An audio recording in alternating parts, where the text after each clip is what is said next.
저는 오늘도 남편을 기다렸습니다. 크리스마스 이브였으니까요.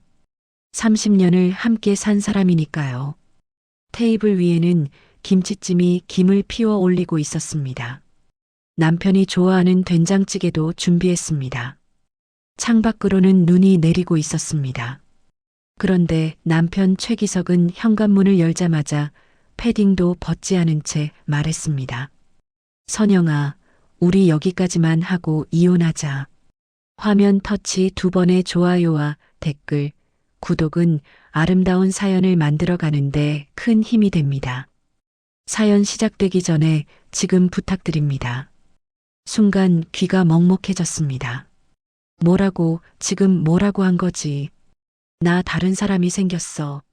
손에 들고 있던 국자가 바닥에 떨어졌습니다.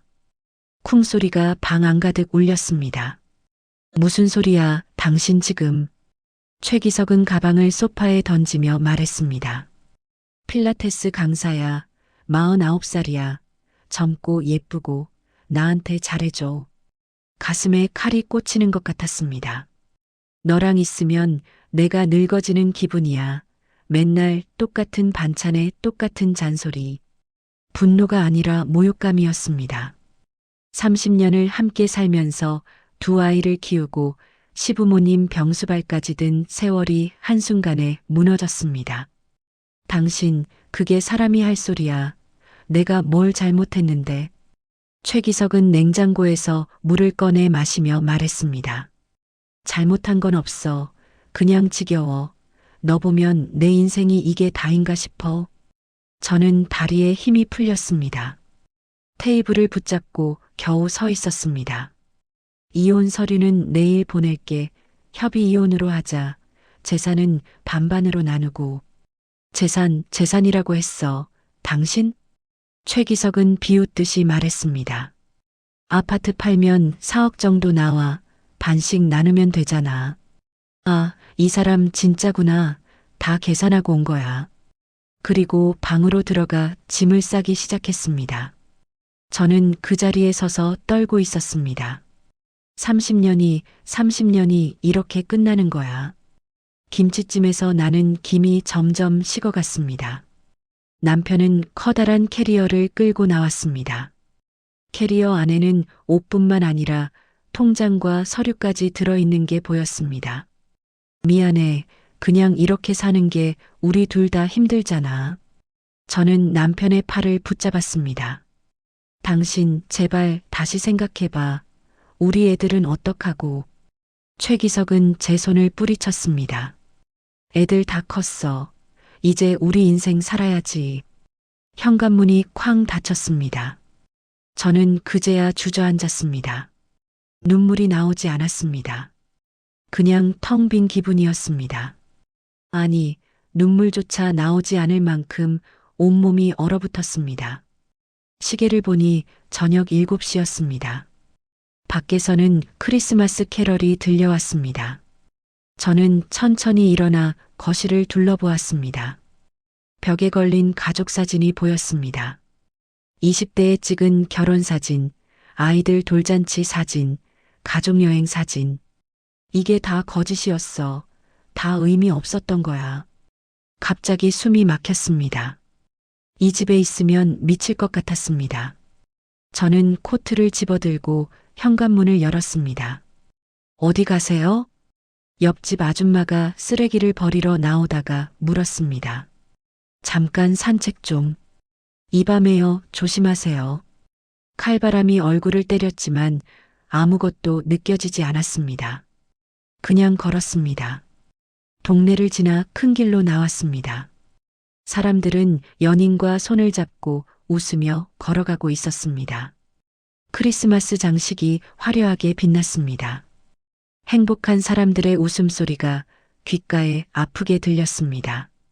저는 그 반대 방향으로 걸었습니다. 한강 쪽으로 발걸음이 향했습니다. 왜 한강으로 가는 거지?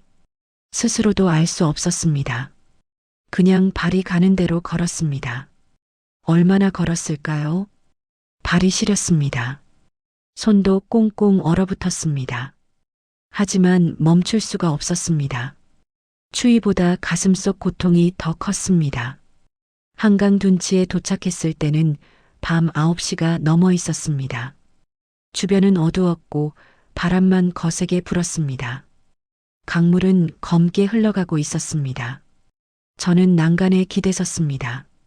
내 인생이 뭐였지, 나는 뭐였지. 눈물이 뺨을 타고 흘러내렸습니다. 그때였습니다. 저 멀리 이상한 모습이 보였습니다. 한 남자가 맨발로 걷고 있었습니다. 눈 위를 맨발로요. 비틀거리며 걷는 모습이 금방이라도 쓰러질 것 같았습니다. 저 사람 저러다 큰일 나겠어. 간호조무사로 일했던 제 본능이 움직였습니다. 아무리 제 인생이 무너졌어도 사람이 죽어가는 걸 보고만 있을 수는 없었습니다. 저는 뛰어갔습니다. 아저씨, 아저씨. 남자는 60대쯤 되어 보였습니다. 얼굴은 수염으로 덮여 있었고 옷은 남루했습니다. 낡은 점퍼에 찢어진 바지, 노숙자인 것 같았습니다. 남자는 제 목소리에 고개를 들었습니다. 눈빛이 흐릿했습니다. 저체온증 초기 증상이었습니다. 아저씨, 괜찮으세요? 발 감각 느껴지세요? 남자는 저를 올려다보며 떨리는 입술로 웃었습니다. 괜찮습니다. 익숙해요. 사모님은 왜 이 밤에 여기? 발을 보니 이미 새파랗게 변해 있었습니다. 동상 2단계는 되어 보였습니다. 이러다 발 잘라야 할 수도 있어.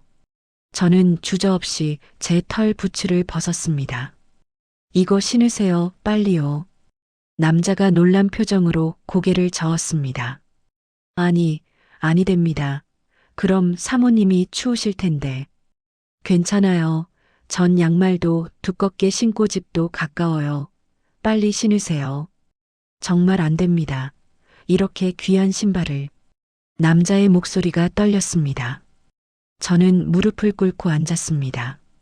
그리고 직접 남자의 발을 닦기 시작했습니다. 코트 소매로 발의 눈을 닦아냈습니다. 아니, 사모님, 이러시면 안 됩니다. 남자가 황급히 발을 빼려 했습니다. 하지만 저는 놓지 않았습니다. 가만히 계세요. 발에 동상 걸리면 절단해야 해요. 발을 만져보니 얼음장처럼 차가웠습니다. 제 손으로 문질러 주었습니다.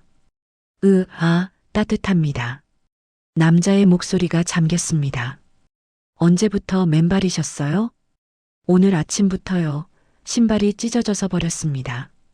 저는 가슴이 아팠습니다. 하지만 제 아픔보다 이 사람의 고통이 더 크게 느껴졌습니다. 발을 충분히 문지른 후 부츠를 신겨드렸습니다. 남자는 떨리는 손으로 부츠를 만졌습니다. 이렇게 좋은 신발을 저 같은 사람한테. 신발은 신으라고 있는 거예요. 빨리 신으세요. 신발을 신는 그의 손이 너무 떨려서 제가 직접 신겨드렸습니다. 끈까지 꼼꼼하게 묶어드렸습니다. 감사합니다. 정말 감사합니다. 남자의 눈에서 눈물이 흘러내렸습니다. 괜찮아요. 당연한 일인걸요. 저는 일어서며 물었습니다. 어디 사세요? 집이 어디예요? 제가 바래다 드릴게요. 남자는 고개를 저었습니다. 여기저기요. 집이 없습니다. 역시 노숙자구나. 근처에 쉼터 아세요? 거기라도 가세요. 오늘 밤은 너무 추워요. 남자는 고개를 끄덕였습니다. 네, 알고 있습니다. 거기로 가겠습니다.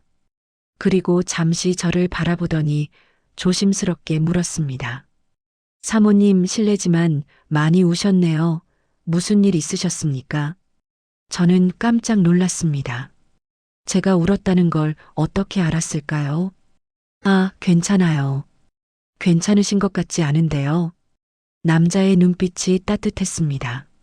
노숙자의 눈빛이라고 믿기지 않을 만큼 깊고 온화했습니다. 저도 모르게 말이 나왔습니다. 남편이 저를 떠났어요, 오늘. 남자는 아무 말 없이 고개를 끄덕였습니다. 30년을 살았는데 젊은 여자가 생겼대요. 저는 이제 늙어서 보기 싫대요. 말하다 보니 눈물이 또 쏟아졌습니다. 최선을 다해 살았는데 제가 뭘 잘못한 건지 모르겠어요. 남자는 잠시 침묵하더니 천천히 입을 열었습니다. 사모님, 사모님은 잘못하신 게 없습니다. 남자의 목소리는 확신에 차 있었습니다. 사람의 가치는 누군가 알아봐주는 것으로 결정되는 게 아닙니다. 저는 남자를 바라보았습니다. 사모님이 오늘 저한테 해주신 일, 그게 사모님의 진짜 가치입니다. 저는 아무것도 안 했는데요. 남자는 고개를 저었습니다. 아닙니다. 사모님은 엄청난 일을 하셨습니다. 남자는 제 부츠를 내려다보았습니다. 오늘 저는 여기서 3시간을 걸어 다녔습니다. 수백 명이 지나갔습니다. 커플들도, 가족들도, 젊은 사람들도. 남자의 목소리가 떨렸습니다. 모두 저를 못 본 척 했습니다. 어떤 사람은 코를 막고 지나갔고, 어떤 사람은 경멸의 눈빛을 보냈습니다. 저는 가슴이 아팠습니다. 심지어 제가 쓰러질 뻔했을 때도 아무도 멈추지 않았습니다. 그런데 사모님은 달랐습니다. 남자가 저를 똑바로 바라보았습니다. 뛰어오셨어요. 저를 도우려고 자기 신발까지 벗어주시면서. 그냥 당연한 일인데요. 당연한 일이 아닙니다. 남자의 눈에서 눈물이 흘렀습니다. 세상에 당연한 선행은 없습니다. 모든 선행은 선택입니다. 사모님은 자신이 힘든 순간에도 남을 선택하셨어요. 그게 얼마나 대단한 겁니까? 저는 할 말을 잃었습니다. 사모님을 떠난 사람은 언젠가 후회할 겁니다. 남자는 주머니에서 무언가를 꺼냈습니다. 작은 금속 배지였습니다. 이거 받아주십시오. 배지에는 이상한 문양이 새겨져 있었습니다. 학처럼 생긴 새가 날개를 펼치고 있는 모양이었습니다. 이게 뭐예요? 제 유일한 소중품입니다. 남자는 제 손에 배지를 쥐어주었습니다. 언젠가 도움이 될 겁니다. 꼭 간직하고 계십시오. 하지만 저는 신발만 드렸는데 이건 너무... 아닙니다. 남자는 고개를 저었습니다. 사모님은 신발만 주신 게 아닙니다. 존엄을 주셨습니다. 오늘 밤 저는 사람 취급을 받았습니다. 사모님 덕분에. 남자는 배지를 꼭 쥔 제 손을 감싸 쥐었습니다. 부디 이걸 간직하십시오. 그리고 기억하십시오. 사모님은 가치 있는 사람입니다. 누가 뭐라 해도. 그리고 천천히 걸어가기 시작했습니다. 제 부츠를 신고요. 아저씨, 성함이라도 여쭤봐도 될까요? 남자가 멈춰섰습니다. 돌아보며 희미하게 웃었습니다. 한도윤입니다. 한도윤, 잊지 않을게요. 아저씨도 꼭 쉼터 가세요. 남자는 그렇게 어둠 속으로 사라졌습니다. 저는 한참을 그 자리에 서 있었습니다. 손에 쥔 배지가 따뜻하게 느껴졌습니다. 존엄, 나한테 존엄이 있다고 했어. 처음으로 가슴속에 뭔가 따뜻한 것이 스며들었습니다. 저는 양말만 신은 발로 집으로 돌아왔습니다.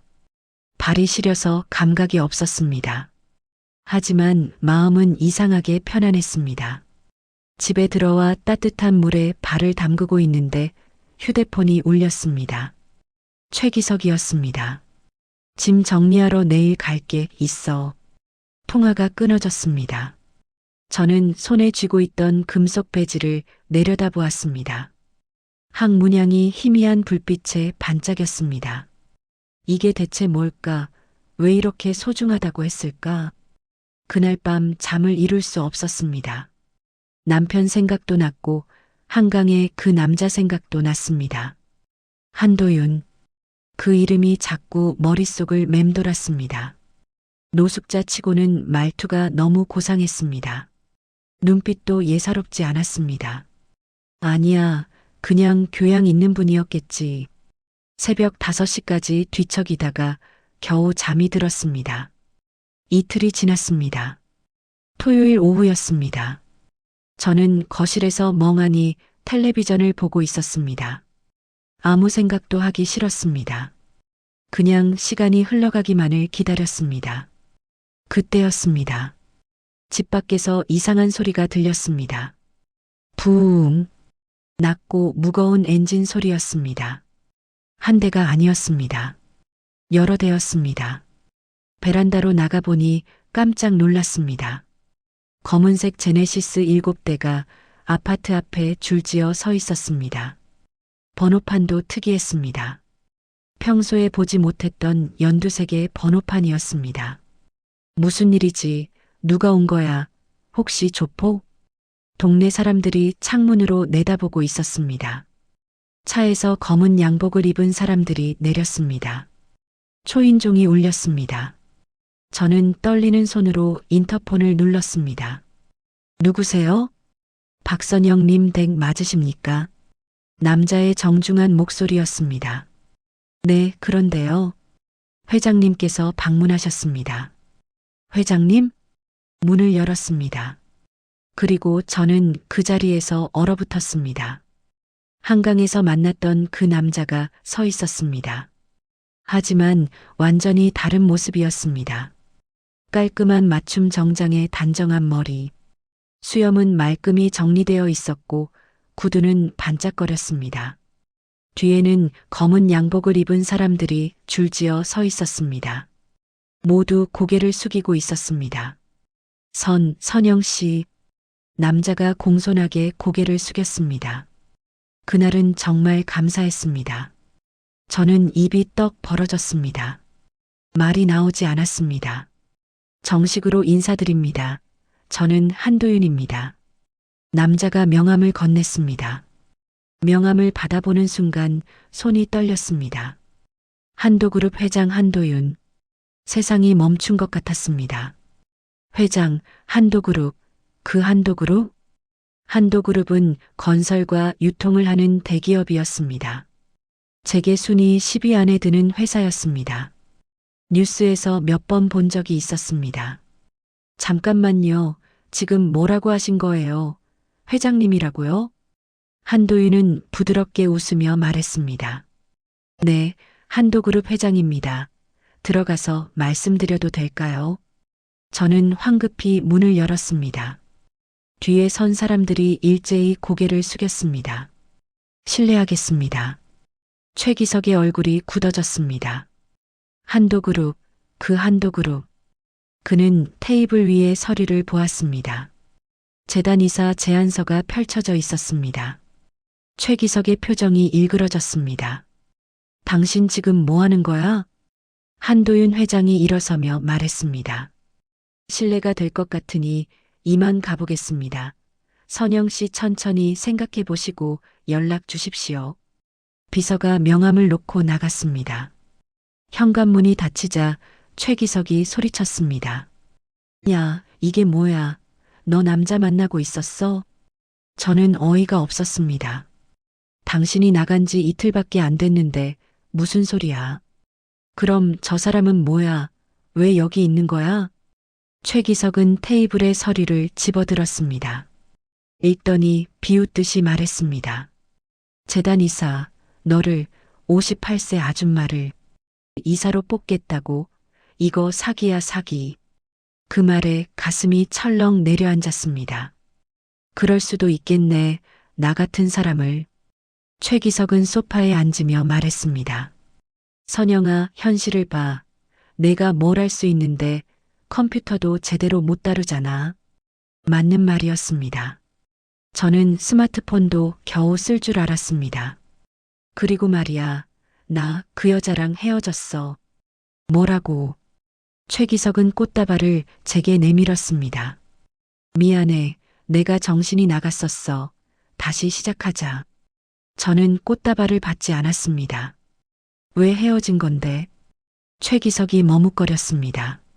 그냥 내가 더 좋더라고. 거짓말이었습니다. 그의 눈빛을 보면 알 수 있었습니다. 아마 그 여자가 먼저 차버린 것 같았습니다. 선영아, 우리 30년을 산 사이잖아. 이혼 같은 거 하지 말자. 최기석은 제 손을 잡으려 했습니다. 저는 손을 뿌리쳤습니다. 당신 이틀 전에 뭐라고 했어? 나랑 있으면 늙어진다고 했잖아. 그건 내가 잘못 말한 거야. 최기석은 테이블에 제안서를 가리키며 말했습니다.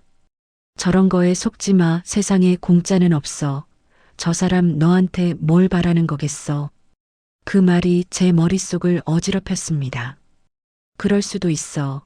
왜 나 같은 사람한테? 최기석은 부드럽게 말했습니다. 우리 집에서 편하게 살자. 내가 할 수 있는 일 찾아보고 병원 보조 같은 거 다시 하면 되잖아. 저는 창밖을 바라보았습니다. 아까 한도윤 회장이 탔던 차들은 이미 사라지고 없었습니다. 나는 정말 아무것도 못하는 걸까? 그날 밤 최기석은 집에서 잤습니다. 저는 잠이 오지 않아 거실로 나왔습니다. 테이블 위에 놓인 명함을 집어들었습니다. 한도윤 회장의 명함이었습니다. 그리고 제안서도 다시 펼쳐보았습니다. 한도재단 상임이사, 지역 커뮤니티 프로그램 총괄, 월급도 적혀 있었습니다. 적지 않은 금액이었습니다. 저는 거울 앞에 섰습니다. 58세의 제 얼굴이 보였습니다. 주름이 깊었고 흰머리도 많았습니다. 나는 누구지? 나는 뭘 하고 싶은 거지? 30년 동안 아내로 살고 엄마로 살고 며느리로 살았습니다. 그런데 정작 저 자신은 누구인지 모르겠습니다. 다음 날 아침이었습니다. 최기석이 출근 준비를 하며 말했습니다. 나 회사 갔다 올게. 저녁에 내가 좋아하는 거 사올게. 현관문이 닫혔습니다. 저는 명함을 꺼내 들었습니다. 손이 떨렸습니다. 전화를 할까 말까? 한참을 고민하다가 전화를 걸었습니다. 여보세요. 한도윤 회장님 계십니까? 네, 잠시만요. 잠시 후 한도윤 회장의 목소리가 들렸습니다. 선영 씨, 연락 주셔서 감사합니다. 저는 떨리는 목소리로 말했습니다. 제가 정말 할 수 있을까요? 할 수 있습니다. 제가 장담합니다. 잠시 침묵이 흘렀습니다. 그리고 저는 결심했습니다. 해보겠습니다. 전화를 끊고 나니 가슴이 두근거렸습니다. 무섭기도 했지만 동시에 설레기도 했습니다. 이게 맞는 걸까? 내가 너무 무모한 건 아닐까? 하지만 이미 결정했습니다. 처음으로 제가 하고 싶은 일을 선택한 것입니다. 한도재단 사무실은 광화문 한복판에 있었습니다. 유리로 된 고층 빌딩이었습니다. 저는 로비에 서서 위를 올려다보았습니다. 내가 여기서 일하게 되다니. 엘리베이터를 타고 15층으로 올라갔습니다. 문이 열리자 넓은 사무실이 보였습니다. 젊은 직원들이 컴퓨터 앞에 앉아 일하고 있었습니다. 모두 말끔한 정장을 입고 있었습니다. 저는 백화점에서 급하게 산 정장을 입고 있었지만 어딘가 어색했습니다. 나만 나이 들어 보여. 비서가 저를 안내했습니다. 이쪽입니다, 선영 씨. 회의실로 들어가니 한도윤 회장과 직원 5명이 앉아 있었습니다. 소개하겠습니다. 새로 오신 박선영 상임이사님입니다. 직원들이 일어나 인사했습니다. 하지만 그들의 눈빛은 차갑게 느껴졌습니다. 저들 눈에 나는 어떻게 보일까? 한도윤 회장이 말했습니다. 선영 씨는 지역 커뮤니티 프로그램을 맡아주실 겁니다. 많이 도와주시기 바랍니다. 회의가 시작되었습니다. 젊은 직원들은 영어 단어를 섞어가며 빠르게 말했습니다. 이번 프로젝트는 임팩트가 중요하고요. KPI 설정을 먼저 해야 합니다. 저는 무슨 말인지 하나도 알아듣지 못했습니다. KPI가 뭐지? 임팩트는 또 뭐고? 노트북을 펴려다가 켜는 법도 헷갈렸습니다. 옆에 앉은 젊은 여직원이 한숨을 쉬며 도와주었습니다.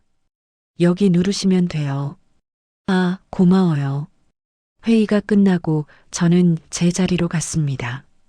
책상 위에는 컴퓨터와 서류 더미가 놓여 있었습니다. 이메일을 확인하라는 메모가 붙어 있었습니다. 저는 이메일 여는 법도 몰라서 한참을 헤맸습니다. 점심시간이 되었습니다. 구내식당에서 밥을 받아 자리에 앉았습니다. 젊은 직원들은 무리 지어 앉아 있었습니다. 저는 혼자 구석 자리에 앉았습니다. 다들 나를 이상하게 볼 거야.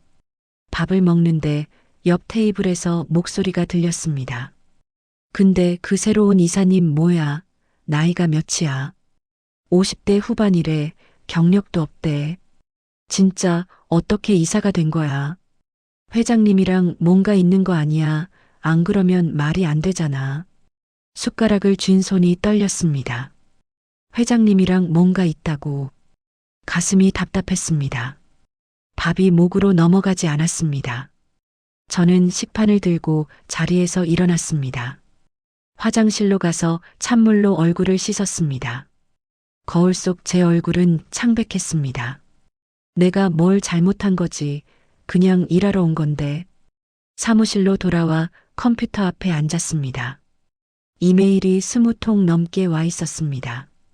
하나씩 읽어보려는데 전문 용어 투성이었습니다. 어떻게 답장을 써야 할지 막막했습니다. 그때 전화벨이 울렸습니다. 여보세요. 최기석이었습니다. 선영아, 일 어때? 힘들지 않아? 응, 괜찮아. 거짓말이었습니다.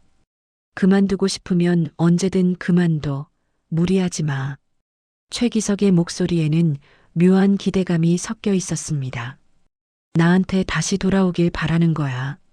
저는 차갑게 대답했습니다. 나 바빠, 끊을게.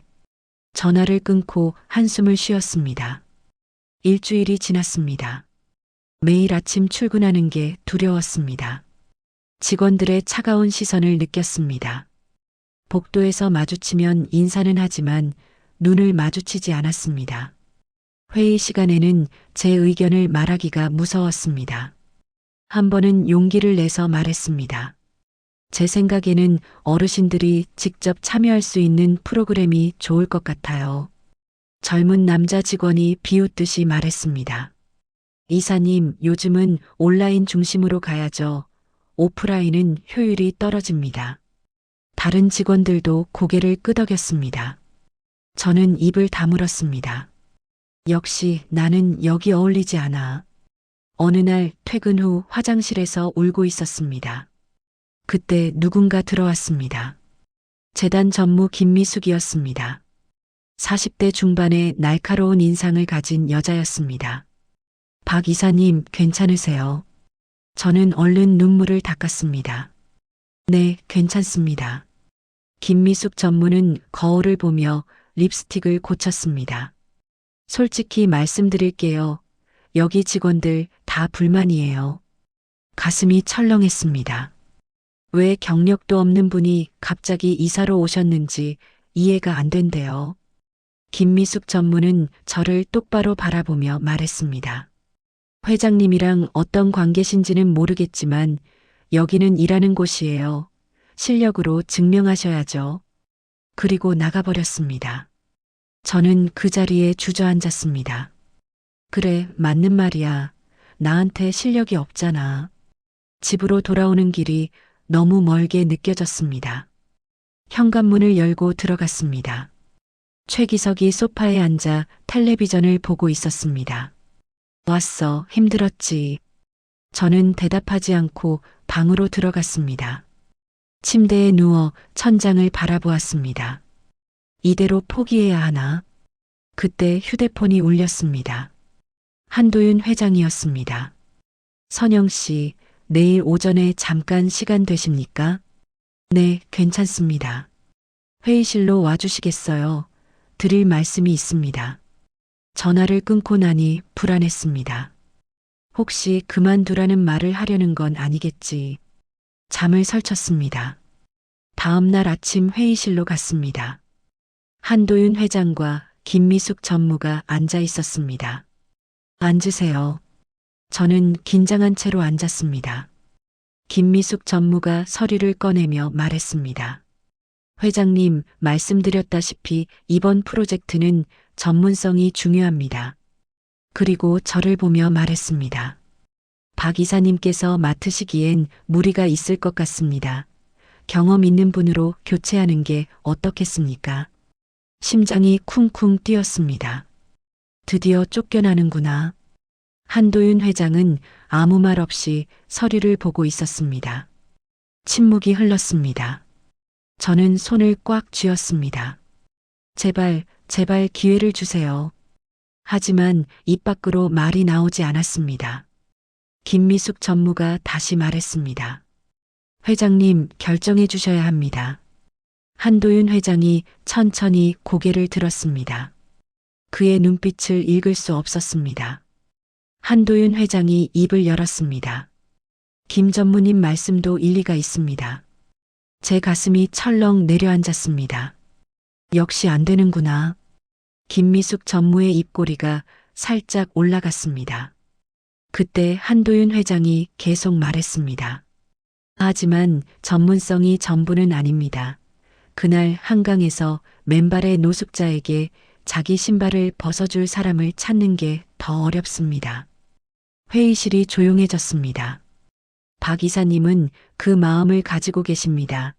그게 이 재단에 가장 필요한 겁니다. 한도윤 회장은 저를 바라보며 말했습니다.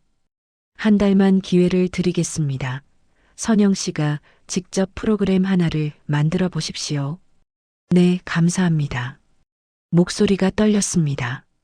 김미숙 전무는 서류를 집어들고 나가버렸습니다. 표정이 굳어 있었습니다.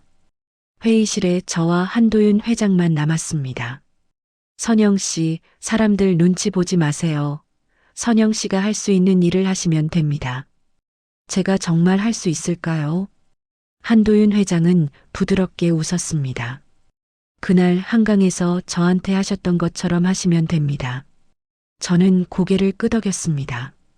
그래, 내가 할 수 있는 일을 하자. 그날부터 저는 달라졌습니다. 사무실에서 컴퓨터와 씨름하는 대신 밖으로 나갔습니다. 동네 경로당을 찾아갔습니다. 어르신들이 화투를 치고 계셨습니다. 안녕하세요. 제가 한도재단에서 나왔는데요. 한 할머니가 저를 위아래로 훑어보며 말했습니다. 재단 또 뭐하러 왔어? 사진이나 찍고 가려고. 아니에요. 어르신들한테 필요한 게 뭔지 여쭤보려고 왔어요. 할아버지 한 분이 말했습니다. 필요한 거 돈이지 뭐. 근데 그걸 누가 줘? 저는 의자에 앉으며 말했습니다. 돈 말고 다른 거요. 하고 싶은 일이나 배우고 싶은 것 있으세요? 어르신들이 서로 얼굴을 쳐다보았습니다. 한 할머니가 조심스럽게 말했습니다. 나는 글씨를 배우고 싶어. 손자한테 편지라도 쓰게. 다른 할머니가 말했습니다. 나는 요리 같은 거, 요즘 젊은 사람들 먹는 거 만들어주고 싶은데 모르겠어. 저는 노트에 적기 시작했습니다. 1시간 동안 어르신들 이야기를 들었습니다. 경로당을 나올 때는 노트가 가득 찼습니다. 이거야. 이게 진짜 필요한 거였어. 다음날 기획안을 만들었습니다. 컴퓨터로 만드는 대신 손으로 직접 썼습니다. 두 번째 밥상 프로젝트. 어르신들이 요리를 배우고 젊은 세대에게 나눠주는 프로그램이었습니다. 회의 시간에 발표했습니다. 제 생각에는 어르신들이 직접 참여하는 게 중요합니다. 김미숙 전무가 비웃으며 말했습니다. 요리 프로그램이요. 그게 무슨 임팩트가 있습니까? 젊은 직원들도 고개를 갸우뚱했습니다. 예산은 얼마나 필요한데요? 많이 안 듭니다. 재료비랑 장소 대여비면 됩니다. 한도윤 회장이 말했습니다. 해봅시다. 일단 시작해보는 겁니다. 김미숙 전무의 얼굴이 굳었습니다. 회장님, 신중하셔야 합니다. 괜찮습니다. 작게 시작하면 되니까요. 회의가 끝나고 저는 바로 움직였습니다. 동네 주민센터에 연락해서 장소를 빌렸습니다. 어르신들을 모집했습니다. 처음에는 5분만 오셨습니다. 우리가 정말 요리를 가르칠 수 있을까? 할 수 있어요. 어르신들이 평생 해오신 건데요. 첫 수업이 시작되었습니다. 할머니들이 김치찌개를 끓이기 시작했습니다. 저는 옆에서 사진을 찍고 기록했습니다.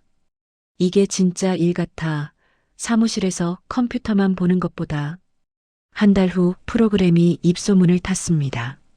참여하는 어르신이 20명으로 늘었습니다. 젊은 직장인들도 점심시간에 찾아왔습니다. 할머니들이 만든 밥을 먹으며 이야기를 나눴습니다. 할머니, 이거 정말 맛있어요. 우리 엄마 생각나요. 할머니는 눈시울이 붉어졌습니다.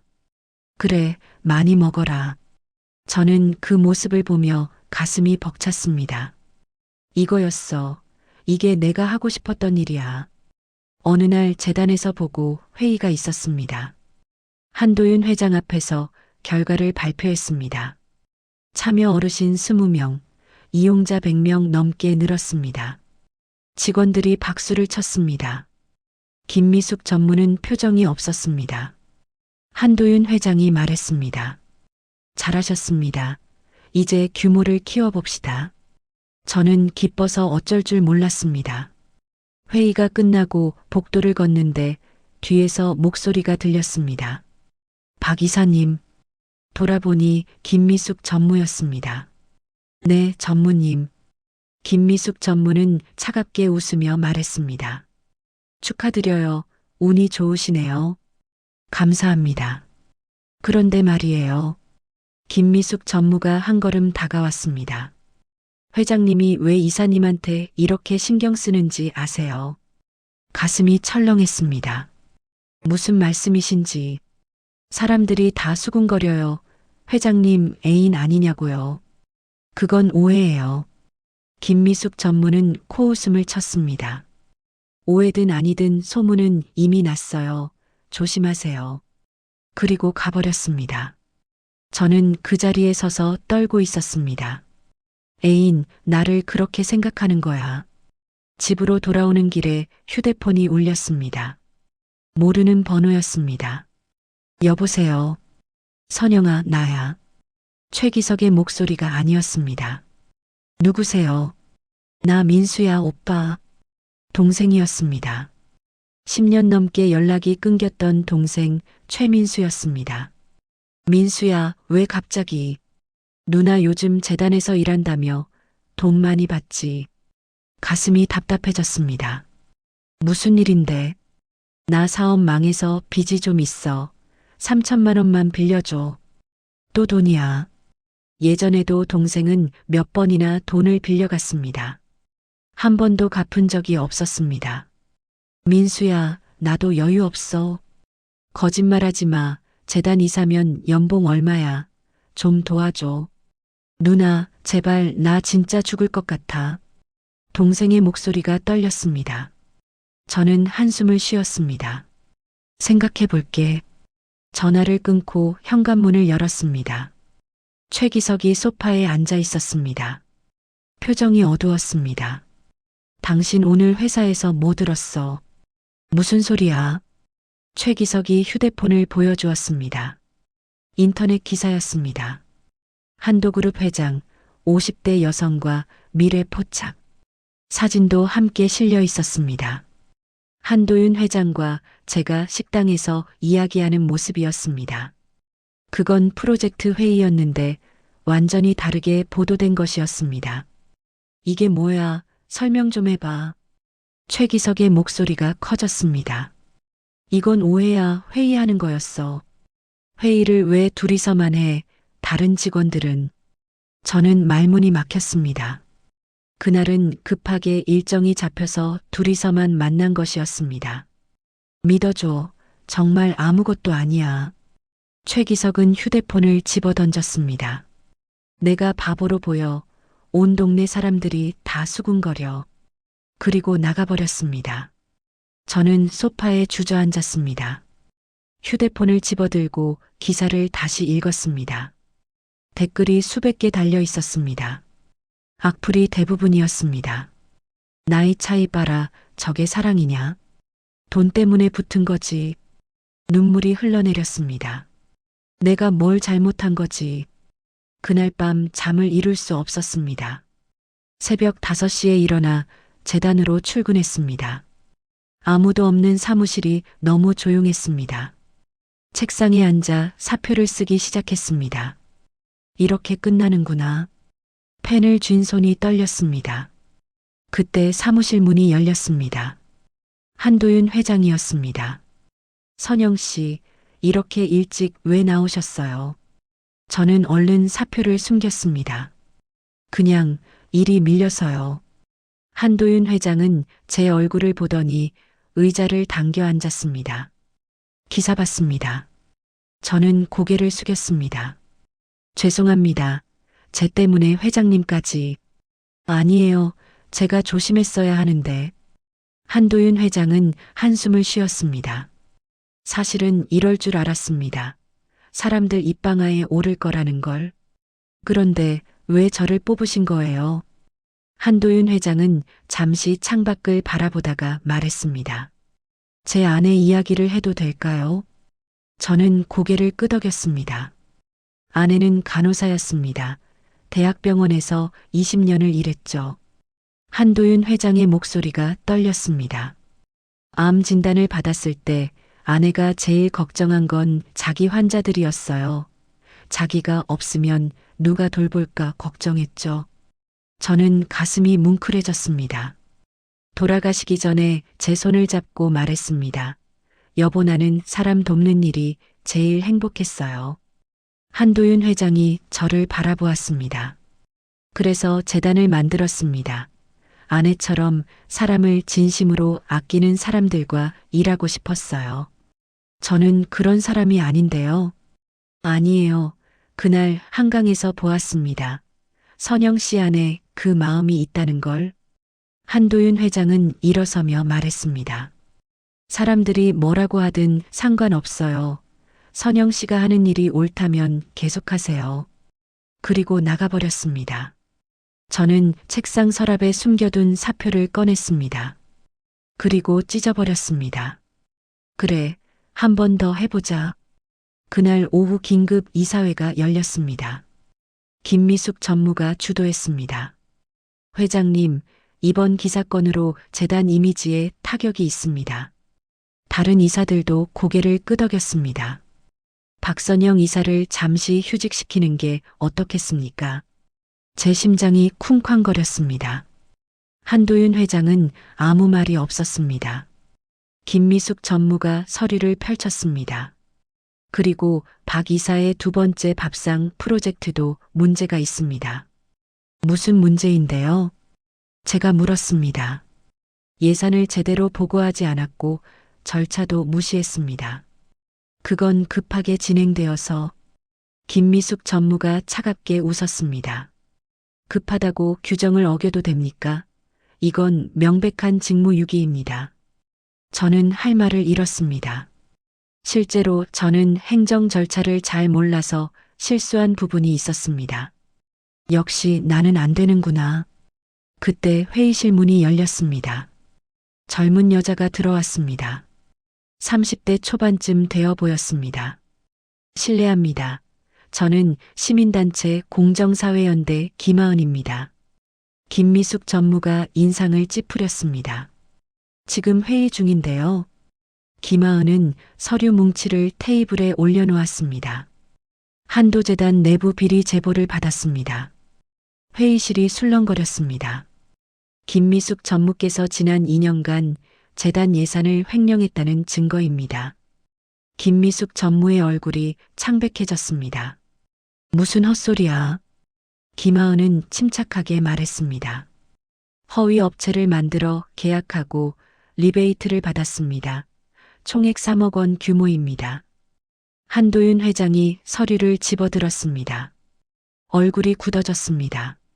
이게 사실입니까? 김미숙 전무는 말을 더듬었습니다. 그건 오해입니다. 김하은이 계속 말했습니다. 그리고 박선영 이사를 모함하기 위해 언론에 거짓 제보를 한 것도 김 전무입니다. 저는 깜짝 놀랐습니다. 뭐라고요? 김하은이 녹취록을 내밀었습니다. 기자와 통화한 내용입니다. 박 이사님과 회장님이 부적절한 관계라고 거짓말했습니다. 김미숙 전무가 벌떡 일어났습니다. 이건 함정이야. 누가 시킨 거야? 한도윤 회장이 차갑게 말했습니다. 김 전무 당장 사직서 제출하십시오. 법적 조치도 취하겠습니다. 김미숙 전무는 저를 노려보았습니다. 당신 때문이야. 당신만 없었으면. 그리고 회의실을 나갔습니다. 저는 멍하니 앉아 있었습니다. 이게 꿈인가? 회의가 끝나고 김하은이 제게 다가왔습니다. 이사님 괜찮으세요? 고맙습니다. 그런데 어떻게 아셨어요? 김하은이 웃으며 말했습니다. 두 번째 밥상 프로젝트 참가자가 저희 어머니예요. 어머니가 매일 이사님 이야기를 하셨어요. 얼마나 좋은 분이신지. 김하은의 눈시울이 붉어졌습니다.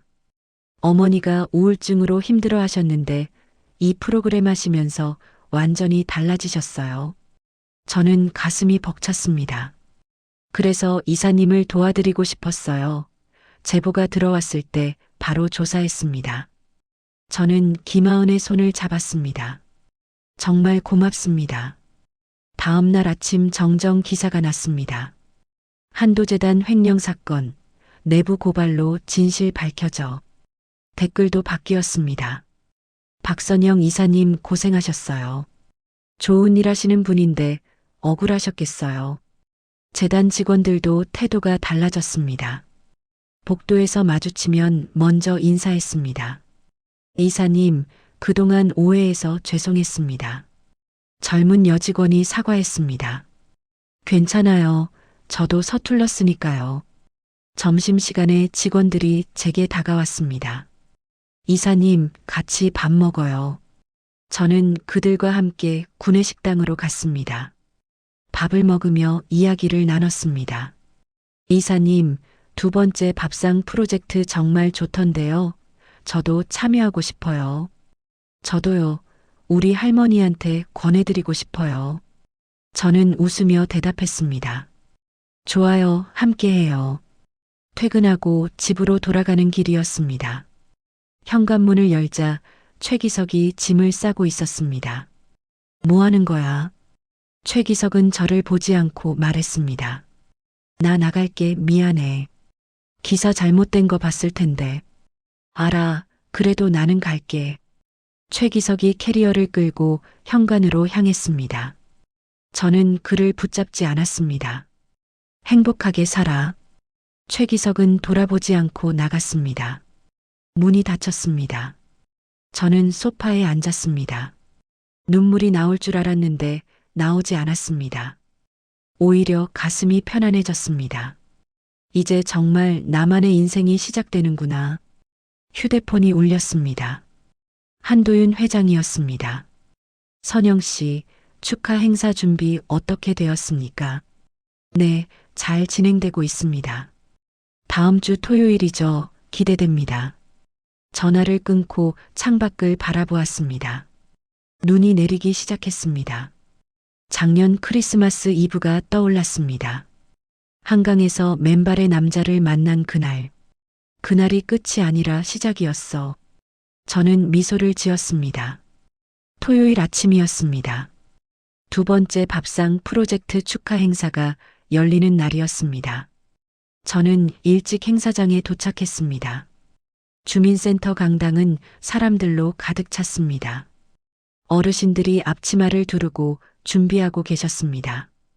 이사님, 여기 좀 봐주세요. 할머니 한 분이 손짓했습니다.